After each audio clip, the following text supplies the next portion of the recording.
안녕하세요. 콩나물 많은 여러분, 콩나물쌤 전병규입니다. 자존감이라는 말 많이 들어보셨죠? 자존감이 대한민국에서 한동안 선풍적인 인기를 끌었던 적이 있습니다.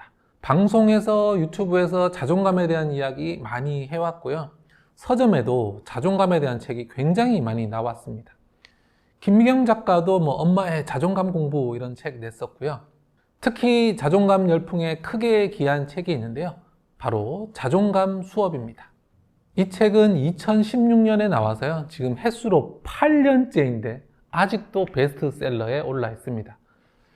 출판계의 호흡이 고작 몇 개월에 불과한 현실에서 8년 동안 베스트셀러에 올라 있다. 정말 대단하고 너무 부럽습니다. 이 책에 대한 이야기 하려는 것은 아니고요. 그만큼 우리 사회가 자존감의 중요성을 많이 인식하고 있다는 사실을 말씀드리고 싶었습니다. 제가 오늘 영상에서 말씀드리고 싶은 것은 부모가 아이의 자존감을 키워주는 핵심적인 방법, 이것을 한번 말씀드려 보도록 하겠습니다. 그런데 이 방법은 꼭 자녀에게만 해당하는 방법은 아니에요. 자기 스스로에게도 적용이 되거든요. 우리 아이의 자존감과 내 자존감에 개선이 필요하다면 오늘 영상 보시고 한번 도움 받아 보셨으면 좋겠습니다. 자녀의 자존감을 높이는 방법으로 꼭 빠지지 않고 등장하는 이야기가 있습니다. 바로 아이에게 자존감을 높이는 말을 많이 해주라는 것인데요. 너를 믿는다. 너는 할 수 있다. 너는 대단하다. 너는 소중하다. 이런 말을 많이 해줌으로써 아이의 자존감을 높여주라고 합니다. 맞습니다. 이런 말들 중요합니다. 만약에 너를 믿지 못하겠다, 너는 못한다, 너는 형편없다, 너는 가치없다 이런 말을 부모가 한다면 혹은 직접적으로 하지는 않더라도 은연중에 이런 메시지들을 보낸다면 당연히 아이의 자존감은 낮아지게 될 겁니다. 그래서 이렇게 용기를 주고 자존감을 세울 수 있는 말을 해주는 것은 중요합니다. 하지만 사실 이런 말들은 작은 불씨에 불과합니다. 자존감이라는 불을 피우는 데 필요한 불씨죠.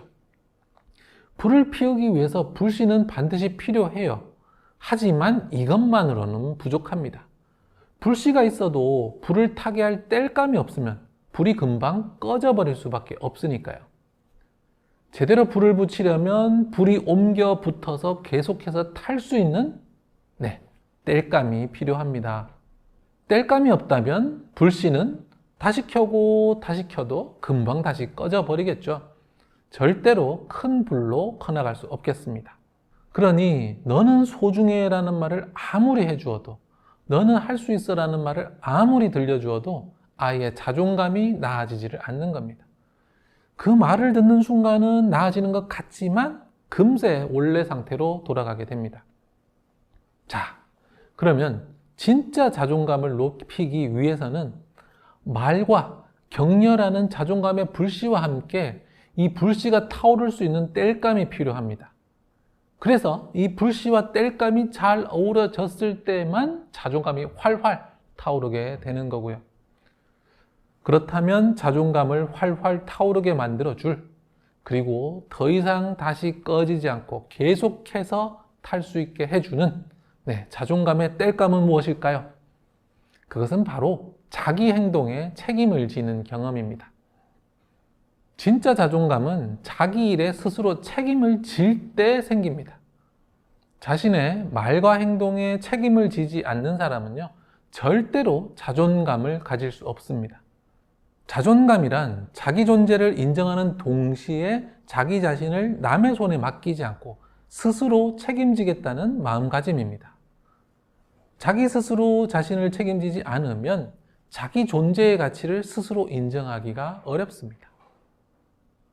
자기 행동과 말, 그리고 자신이 한 일에 대해 책임을 지지 않는다는 것은 내 인생에 책임을 지지 않는다, 내 인생에 아무런 주도권이 없다라는 말과 같습니다.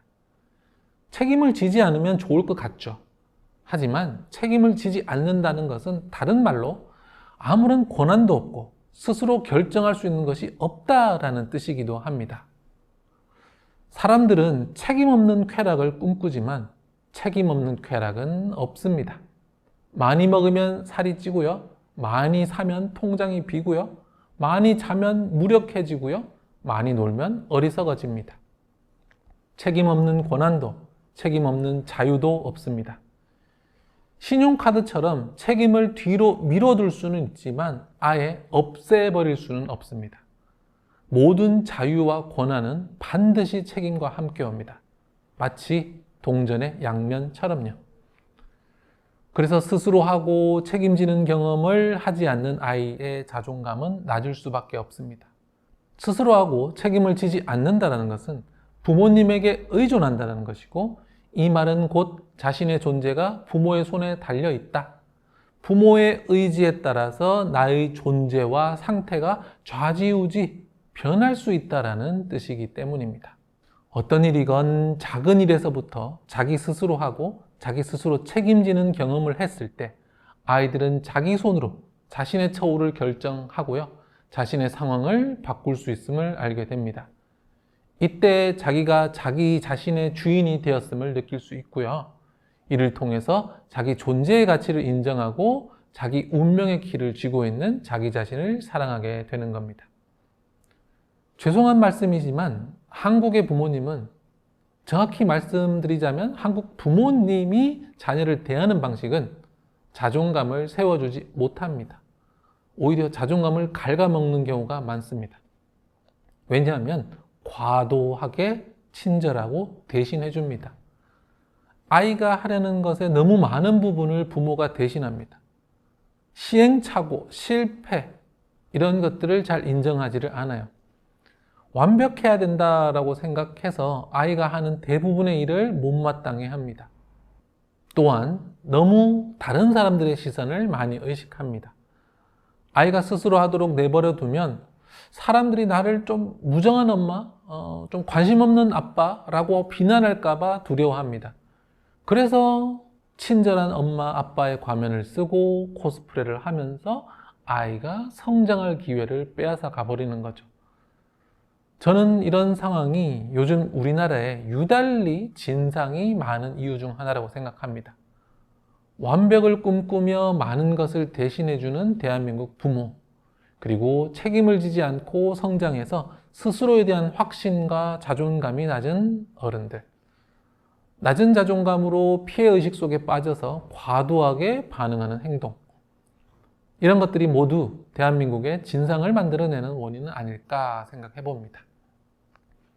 아이의 자존감을 높이시려면요, 너는 소중하다 이런 말만 하지 마시고요, 아이로 하여금 책임을 지게 하세요.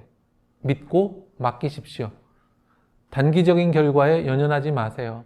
더 나아지는 방법을 가르치세요. 아이가 스스로 할 수 있도록 옆에서 보조해 주십시오. 스스로 하고 스스로 책임질 때 비로소 인생이 자기 것이라고 느끼게 됩니다. 부모에게, 남편에게, 부인에게 인생을 의탁해서는 절대로 행복해질 수 없습니다.